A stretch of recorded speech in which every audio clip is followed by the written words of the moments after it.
అందరికీ నమస్కారాలు. ఈరోజు కృష్ణా, గుంటూరు, ఈస్ట్ గోదావరి, వెస్ట్ గోదావరి, పాత జిల్లాల్లో గ్రాడ్యుయేట్స్ కాన్స్టిట్యున్సీ ఎలక్షన్ జరుగుతున్నాయి.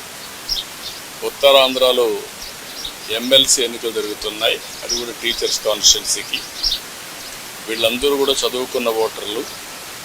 నేను అందరికీ ఒకటే విజ్ఞప్తి చేస్తున్నా, ఓటు వేయడం అనేది మన బాధ్యత.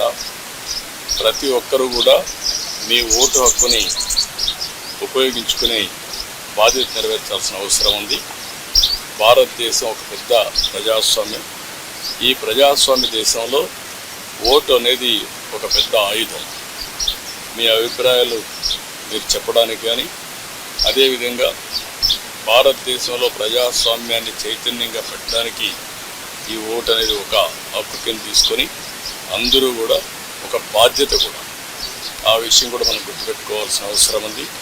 ఎప్పుడైతే ఓటేస్తామో అప్పుడు మనందరం కూడా ఒక చైతన్యవంతమైన ప్రజాస్వామ్యానికి నాంది పలుకుతాం.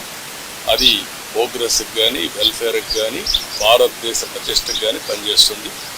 ఈ ఓటు హక్కు అనేది ప్రతి ఒక్కరూ ఉపయోగించుకోవాల్సిందిగా ప్రతి ఒక్కరికి విజ్ఞప్తి చేస్తుంది.